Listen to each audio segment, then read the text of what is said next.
In 2 Thessalonians chapter 2, verse 3, Paul gives a prophecy of what would happen to the church before the coming of Christ. Let no man deceive you by any means, for that day shall not come, except there come a falling away first, and that the man of sin be revealed, the son of perdition, who opposeth and exalteth himself above all that is called God or that is worshipped, so that he, as God, sitteth in the temple, the Greek word nous, meaning the dwelling place of God, showing himself that he is God. When Paul uses the word temple in the New Testament, he refers to the Christian church. A power would arise, exalting a man above God in the Christian church. How did this system of apostasy come into the church? At the time of the apostles, a man by the name of Simon Magus was brought to view as they entered into Samaria. There this man was a great magician, and he had an entire town under his spell. Simon Magus was never converted to Christianity. He was a master of the occult arts, an initiate into the Hermetic mysteries. He made his way to Rome, and there he was believed to be a god. But he taught the people that he was Jesus Christ. A tremendous temple was built for him there. He established his center of worship in a place called the Vatis Khan, the divining serpent. Later, Simon Magus died, and he was buried there in the Vatican Hill in Rome. Others that spun off from this apostate Christian movement established their own cults. This great movement was called the Gnostic Society, and we find that some of the leading families in the occult world called themselves Christians, but had seals that reflected the pagan gods of astrology.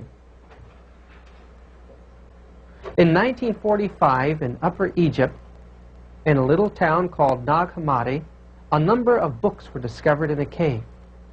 These books were sacred writings and appeared to have on them the names of many of the apostles. But who really wrote these books? It became evident in studying them that many occult teachings, spiritualistic teachings, that the apostles had never taught had been written into Christian gospels and passed off as if they were really inspired by God. This Gnostic movement, this counterfeit movement of Christianity, resulted in a deterioration and a destruction of many of the fundamental beliefs of apostolic Christianity. One thing that it did is it led men to allegorize and mythologize the Scriptures to fit their own intellectual and philosophical views. These men believed that only the pneumatic part of man was redeemable, or that only the spirit of man was redeemable, a purely pagan principle up to that point.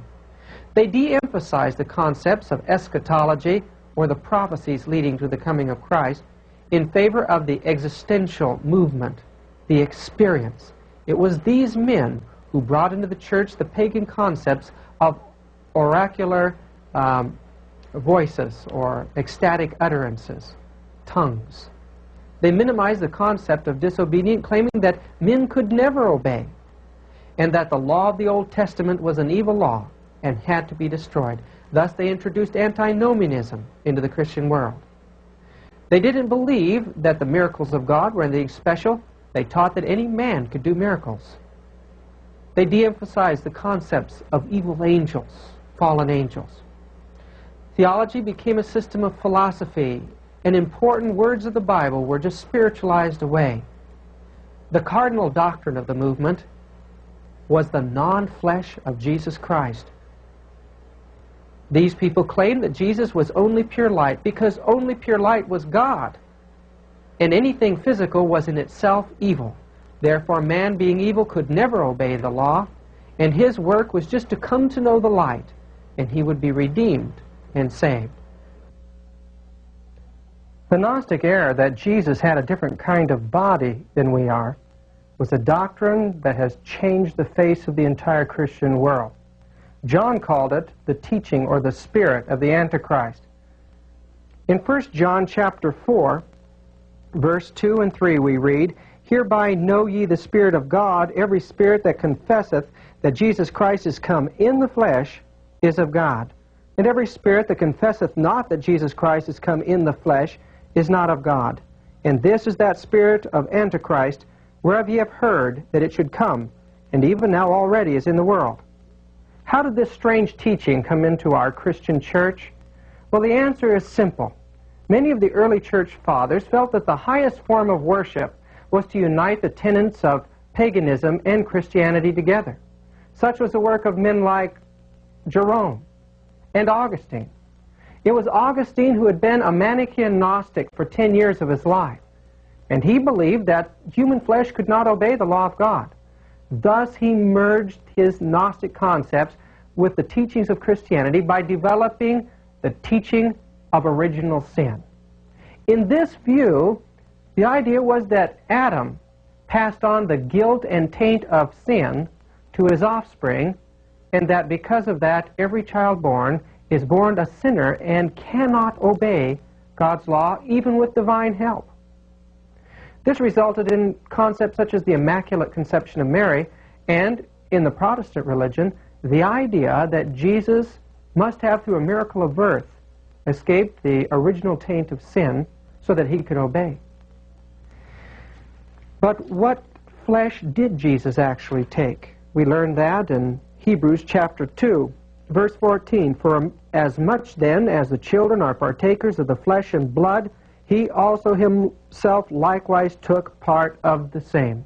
Jesus took the same flesh that you and I have, and through faith in divinity, he was able to perfectly obey the law of God. He was our example, and the character that he formed is a character that he'll impart to you and to me by faith.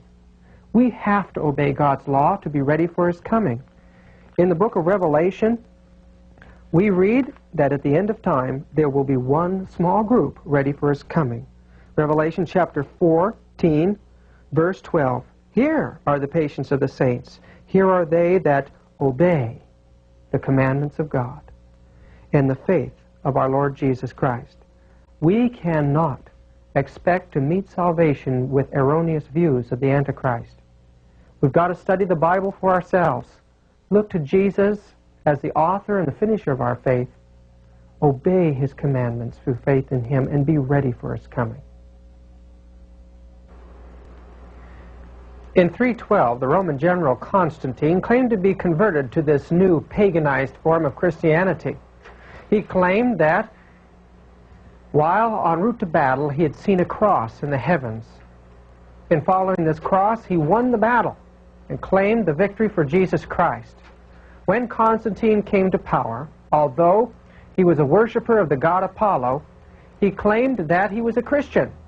Coins that were made after that showed sun symbols all around him.